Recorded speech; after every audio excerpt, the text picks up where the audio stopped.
Good morning, good afternoon, good evening. Welcome to the Azure Static Web Apps community call for the month of May. I'm joined today, or my name is Thomas, and I'm joined today with Matt. Hi. And Nathan. I'm going to let you guys introduce yourselves. Hi, Matt, PM on Static Web Apps, and very exhausted from the last couple of days of build. Yeah, it's been a good couple of days. And today we also have Nathan, who's going to be sharing with us a demo. Nathan, do you want to introduce yourself? Yeah, sure. I'm Nathan, and I work on a lot of the VS Code extensions that deal with Azure. Also pretty tired from build. Little plugin, the Python templates just went GA for functions. So those got released in VS Code. Nice. Awesome. Yeah. And I forgot to mention it, but my name is Thomas. I'm also a product manager on Static Web Apps. That's why I'm here with Matt. And today we have a pretty good script for our community call ready for you all. We're going to be talking about a couple of the things we discussed at Build, a couple of the announcements we mentioned, and then, of course, our demo with Nathan. So on that note, we can just get right into it. We were at Build, well, we've been at Build for this whole week, pretty much. And we're actually in person for the first time. Like this is like we just met for the first time, even though we've been working together for months. Yeah, absolutely. So that's fun. And we got to talk about Azure Static Web Apps.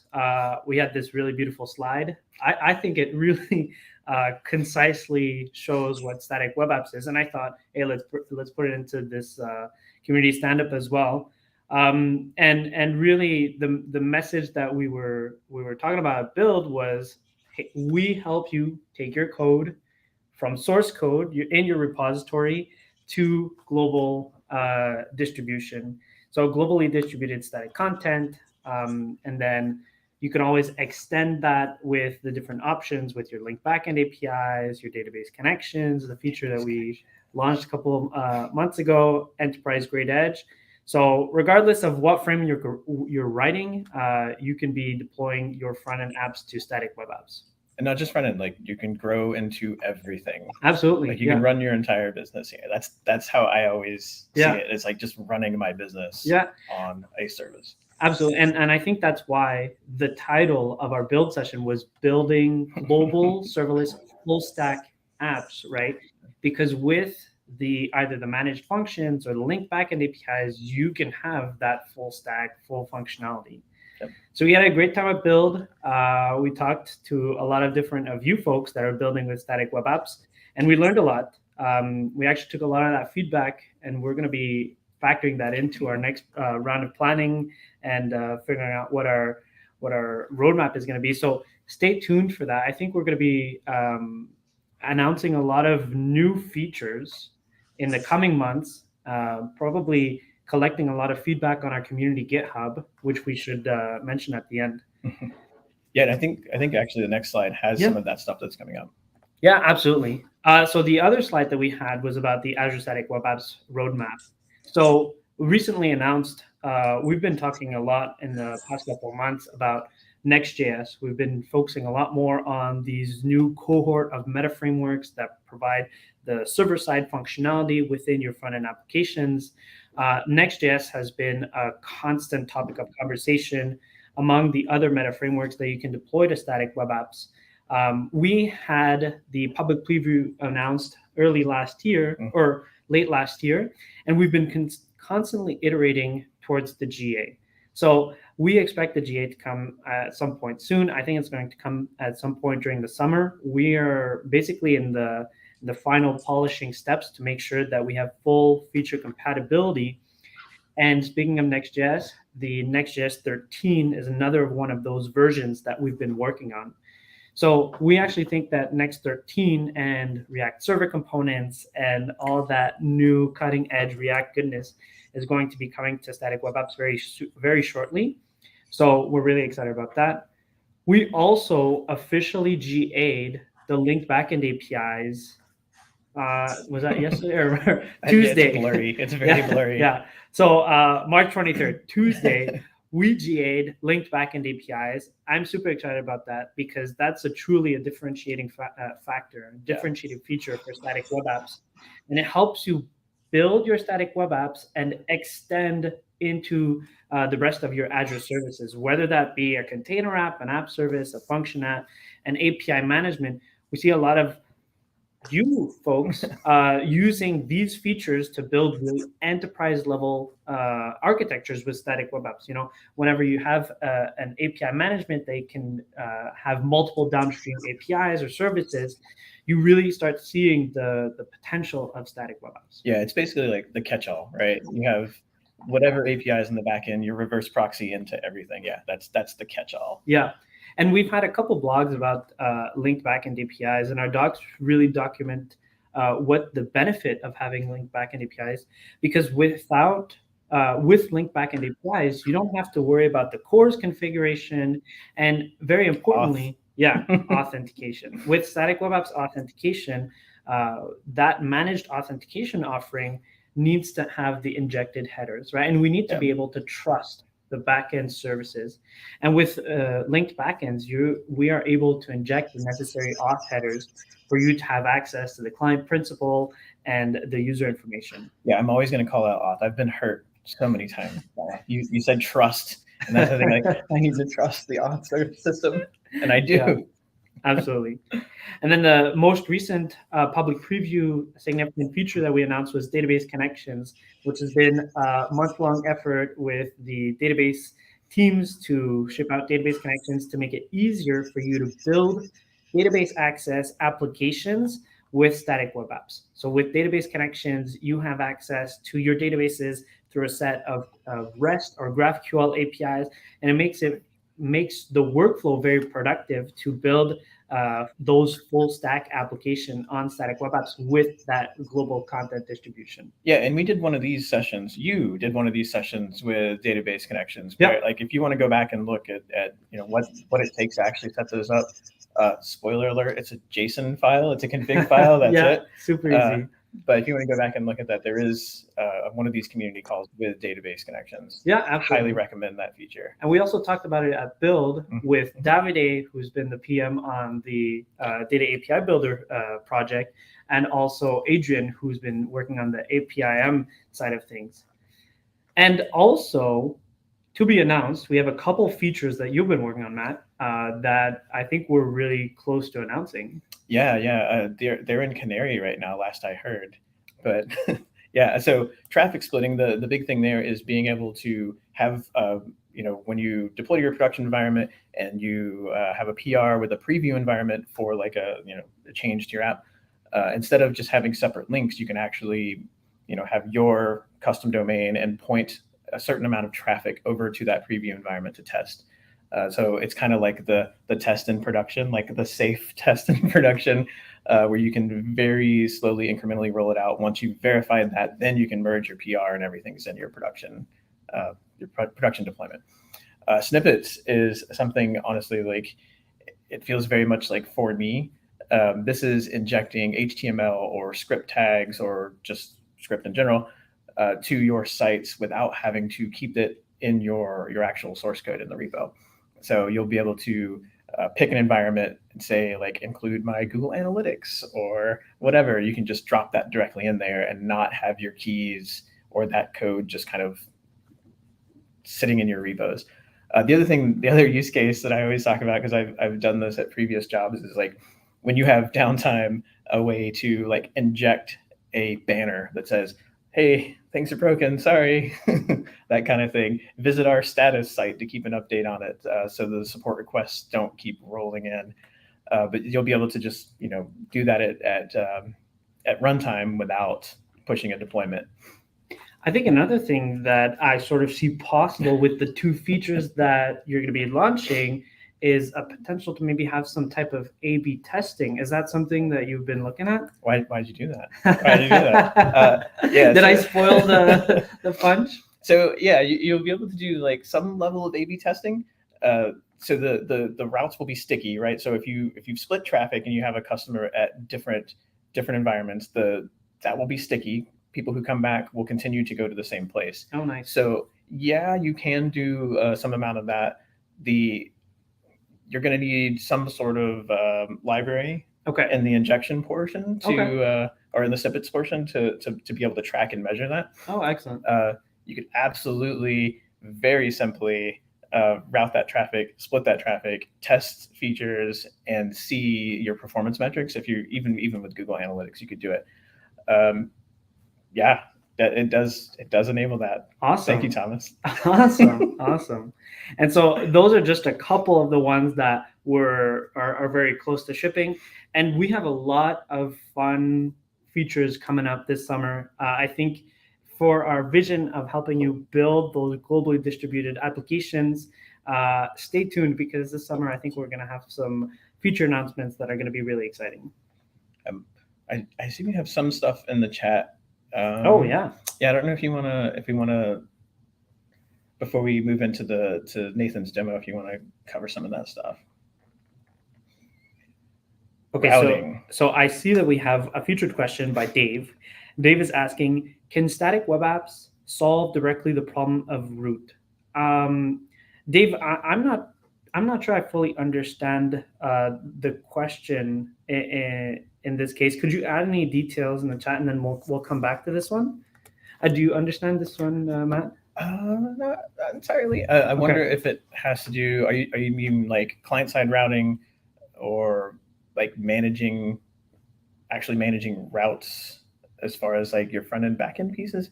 Yeah, I need a little bit more. Yeah. I also see FTP access, please. I've been pushing very hard. Jorge, I think what we'll have before FTP is a true API level access to deploy the applications. That's something that we've been discussing. That's something that we've been hearing. We've been working on we've heard this from the start, right? And that's why we added the deploy option to the SWA CLI. And we've heard that, hey, folks want to go beyond the SWA CLI and have API access to deploy static web apps. So I think that's coming up next. FTP, I think it's something that we'll have to investigate down the line. Yeah, I'm definitely curious of what the use case is. Like, more specifically, I guess the question that I want to ask is like, FTP versus a zip deploy, like, are you looking to actually be able to connect directly to the server and make changes live? Or is it more about just the simplicity of just doing an FTP transfer? That's kind of what I'm... Yeah, Jorge, feel free to add more details as well. Cool. Oh, yeah. Awesome. Thank you. Thanks, Jorge. Thank you very much. Yeah, that was a fun session. Yeah, we had a fun time. I was stressed, but it ended up working out well. Yeah, well, especially with the live demos, you got to make sure that everything's going well. We did have another question by Matthias. Matthias is asking... Matthias. Okay. Maybe? Sorry. I don't know. I hope one of us pronounced that right. When will Next.js roughly go GA? We had a couple issues with this in the early past and would be interested if things are changing there. So we've been working very hard on the feature compatibility with Next.js. As you know, they had a lot of the server-side focused features. And with our current hosting platform, some of those issues have been sort of coming up. The main ones that we've been very, very aware of are the cold start times and any of the size limitations with the applications. So we've actually been working super hard on totally re-envisioning our platforming for Next.js. And I've been providing this as a very rough guideline, but at some point this summer, by end of summer, is the estimates that we currently have. So please stay tuned for that, Matthias, or Matthias. Please stay tuned. We're going to be launching Next.js really soon as a GA on Static Web Apps, and we'll continue to iterate based on the feedback from there. Cool. So we got a little bit more from Dave, and also something from Sergey about hash-based routing. Oh boy, this may be out of my area of expertise. I think Dave and Sergey are having that. I think they understand the question. I think that in my case, I probably need a repro or a bit more details about that one. Maybe Yeah. we'll get back to that one when the more details are provided. Yeah, and it may be a good time to mention the GitHub. Yes. github.com/Azure/static web apps, where you can open an issue. We can have a much more detailed conversation. Yeah, absolutely. Actually, I'm going to put that in the chat. So that's our community GitHub. It's where we take in a lot of the issue or feature requests with static web apps.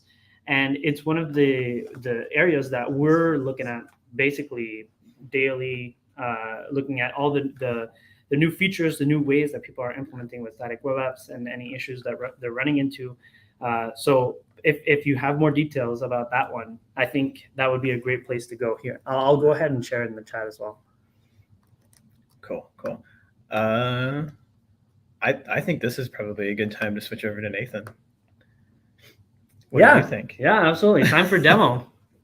So just to tee that up, in our previous slide that we shared, we kind of alluded to some of the tooling experiences that we have with static web apps, including the SWA CLI, the Azure CLI, VS, and VS Code.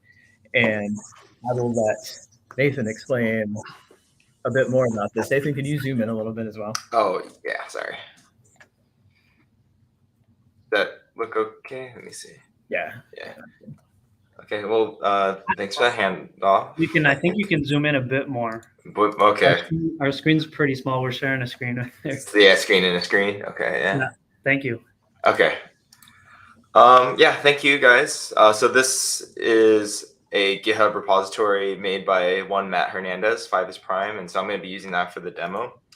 And you're probably thinking, well, this is supposed to be a VS Code for the web demo, so what am I doing here? If you press dot on these repos, it'll actually open up everything in VS Code dev. They call it github.dev, but it's basically the same thing. And so wait, you just opened my repo in github.dev? Yeah. Did it make you a fork or something? Not yet. So this is your repo, and I can't really do much with it as far as I know. And so that's part of my demo, is that actually when you create a static web app, you actually need to have admin access to that repository. So if I try to create it right now, it's going to ask me if I would like to create a fork. And so I'm using the remote repository extension, which is also developed on the VS Code team. And yeah, they make it super easy because you can just come here, I hit click create fork, and it's going to create it for me. And then I just click this open repository button, and it reopens it with my new fork. And so if I come back here again, I can just open up this Azure thing where I'm signed in. I can go back down to static web apps. And now if I start the create process, it will ask me for a name. And listen, how did you get that Azure thing there? Oh yeah, sorry. So yeah, all our Azure extensions, well, at least the ones that are dev compatible, are in this extensions pane here. So if you click here, and you can do just type in Azure resources or Azure tools, it will basically download a bunch of extensions for you that will help you do any development with Azure. It'll right now the desktop experience is a little bit more fleshed out, and you can see that these are all the different Azure services that we support. But for right now, VS Code Dev only has support for the main resources view, Azure Container Apps, and Azure Static Web Apps. We're planning to expand that more later, but yeah. So it's just downloading extension is just like you would do on your local machine. It's really easy. And this is what we're using here. Sorry about that. Anyway, so if you go back to here, we can create our static web app by just right-clicking on the static web app thing. And actually, this is a good time to show off a new feature that Alex released for Build. It's called Focus Group, and when you click it, oh wow, that's weird. Yeah, it usually goes to the top, but yeah, it'll actually let you just focus on a specific set of resources or resource groups, so you don't have as much clutter, which I will do for the demo actually. And so I can come here and oh no. Hey, I did the same demo. That's the thing yesterday. Oh man, I should have watched your build demo. Okay, well never mind. I'll let Actually, Alex know Nathan, about that. Nathan, quick thing. I have the stream as well. Can you zoom in a bit on the Oh, VS Code as well? yeah, sorry. I kind of assumed it would just all zoom in together. No, that's Okay, perfect. Thank you. Okay, so going back to the create portion, it'll automatically name it whatever your GitHub alias and then your repo name is. And then you can go in and just select a region for your static web app and your functions API. This is a Vue project, so we'll just do Vue. And then it's because I selected the build preset, it gives me some defaults that usually work with most of those type of projects, those frameworks. And in this case, slash is where my application lives, and then dist is where that build output's going to go. So if I do all that, it'll start creating the static web app, and we should see it appear pretty quickly. So it was successfully created, and actually what we can do is I can open up the actions in GitHub and see that as soon as I connected my static web app to this GitHub repo, it kicked off a GitHub actions. So Nathan, And this, I think you're only sharing the window, not the full screen. We can't do that, but that's okay. That's okay. well, you know what? That's actually really good for the demo because Yeah. part of the beauty of the extension is that you can actually view all of the stuff within the extension. You never have to leave this tab, which I just did, and nobody saw. And so, yeah, you can see this is where the GitHub action got kicked off. It's currently ongoing, and it'll even show all the steps. So right now, the setup job has finished. The build is going, and then there's a build and deploy that's currently going.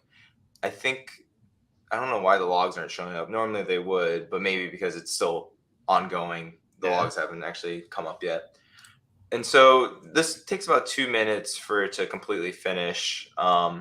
So while it's wrapping up, I do want to say, yeah, everything that I'm showing here is all being done through the browser. And so it's there are more features on the local desktop version. Like you can use the SWA CLI integrated with the static VS Code extension and do like debugging through VS Code, which is all really cool. It does a lot of really smart things, and we're also working on to keep parity with all these cool features that are coming out from the Static Web Apps team, just so that everything is as easy to use as possible. Hey Nathan, in the bottom left it says GitHub to show that you're connected to GitHub. What happens if you click that? This will let you look at other repositories. So the GitHub here will let you like open up repositories directly in your VS Code window. I don't want to click one right now. Yeah. Because it'll change what I'm working on and reload everything.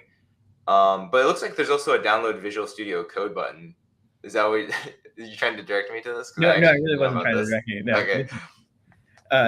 No, I mean, I definitely am interested. Like, how do I get out of this web experience and into, like, you mentioned some of the limitations with debugging and stuff like that. So I'm just curious, how would I seamlessly get out? And I think that may be the way to do it. Yeah, this is a great way just to it brings you to the download like landing page. One of the cool things with the remote repository extension is that it also works on your local VS Code instance. So you can actually open up your GitHub repository locally and have all the same code that you would here. I guess I should have showed this is that you have full access to your application in the VS Code browser, and you can open up everything as if you were working with it locally. And even if you make like a small change, if I just want to do something like just put a console log here, it shows up here as like as your repo is dirty and needs to commit changes. You can actually come in and push this directly to your GitHub repo. Now, right now it's on the main branch, so I wouldn't recommend just pushing directly to main. But you can do a lot of managing through here with the GitHub PR extension. So you can open up PRs, you can open up a new branch, and then create a new branch and then commit. So there's a lot you can do with that. Nice. And so this should be done by now. So if you go here, oh no, I can't. Okay, so there it is. Okay, so I was able to figure out StreamYard, and so yeah, we got our new app up and running, and so it's a pretty simple build app, and you can see you can come here, just mess with all these different things to build a robot. And then at the end here, it'll show you the cost. I think if you add it to the cart, yeah. I think that's mostly the demo here. I'm not sure. That's it. That's the demo. Yeah. Like at this point, you have not left the browser. You've gone literally GitHub not shared dot- any other screens. Yeah, you haven't shared any other screens than just the browser. Yeah, you're And not telling like how minimal it is, how little you actually had to do. Like Yeah. that is the thing. It's lovely, Nathan. Excellent Yeah, work. I totally meant to only share the one browser tab. That was totally on purpose. From the get-go. I like it. Excellent. This is awesome. Thanks so much, Nathan. Oh, thank you for having me. Yeah, Yeah. GitHub, any repo, just hit .period on your keyboard and you're here. You can go to the extension pane, install Azure Static Web Apps, go to create, it'll ask you for a fork. This also works with, if you go through any of our walkthroughs that have the templates for like Angular, Vue, and React and stuff like that, you can create from template, just hit . I think the majority of those templates actually have the recommendation, the extension recommendation. So you'll get a notification down in the corner, like what he has right there, that'll say, do you want to install recommended extension static web apps? And you can just install it, pick it up, sign in, and do exactly what Nathan just did in the browser. Awesome. Nice. Do we have any other questions in the chat? We did have a bit more of the discussion, and I figured, hey, let's share again the links that we wanted to share for all of the build announcements. Actually, we had a question about that in the chat, so I figured, hey, let's go ahead and share that screen. Yeah. And then another thing I want us to share is also the community GitHub. I want to just show the community GitHub as like sort of the place where we're taking in feedback. So let's pull up the shared screen of the, yes, okay. So we have a bunch of these nice AK.ms links.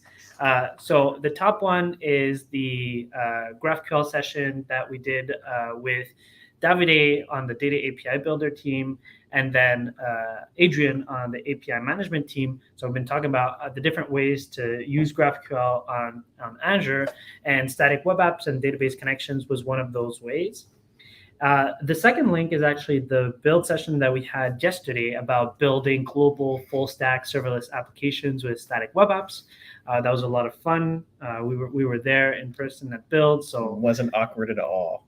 It's not awkward if you don't mention it. But yeah, we had a blast, answered a lot of questions. So if you have any, if you're interested in hearing about how that session went, go and check that out. Both of those are links on the Build website. Yeah. And then the third one is a link to the Static Web Apps extension on VS Code, what we just demoed today. So that's another really good way to be deploying those static web apps. And I think, yeah, check out that link. It's actually a VS Code marketplace extension. Yeah. And a thing to note on the marketplace, both in VS Code and on the actual marketplace web portal, is that there is a link to the repository for the extension itself. So if you do end up using the extension and you run into anything, or honestly, if you just want to like open an issue and say thanks Nathan, because you're amazing and you've done so much work on Nathan. this. Yeah. Nathan or Alex. Yeah, or Alex. Yeah, I wish we could have gotten Alex in here too. Anyway, you can go directly to the repo. Those issues go directly to that team, and yeah, let us know if you run into anything, or if there's stuff that you need that you can't find in the extension. Definitely let us know. Yep.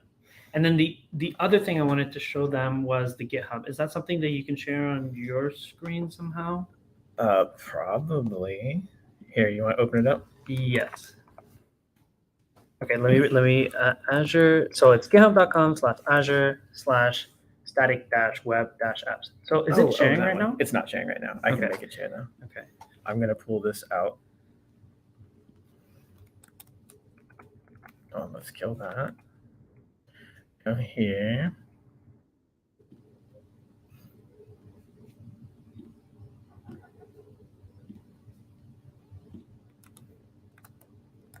Okay. So is it sharing right now? Yes. It is sharing. Okay. It's sharing. Yeah, okay. Perfect. Okay. Excellent. Thanks, Haley. Thank you, Haley. So this is our Static Web Apps community GitHub. We use this GitHub to collect a lot of the issues or the support or the feedback that we've gotten on Static Web Apps, any feature requests. So a lot of folks have been using the issues here. So this sort of complements the standard support that you get with Azure. Here you have access to us, the team building out Static Web Apps. We're regularly looking at this to figure out how to better support all of these, the Static Web Apps service, essentially. Yep. We also have the discussions tab. And then in the discussions tab, we've been using this tab more and more to talk about any of the recent announcement, and then adding any information that we're getting as we go, and providing any updates to any of our features. So we've been providing updates about Next.js support, and also folks have been asking some questions in there. So discussions tab is also a really good one to go check out on our community GitHub. Okay, was there anything else we wanted to talk about? No, that's it. I think we covered quite a bit, actually. Okay, excellent. We got to shout out Nathan and Haley for helping us put this together. And thank you, everyone, for bringing in questions and attending this session. This was great. And we hope to see you in the next one. Thanks, friends.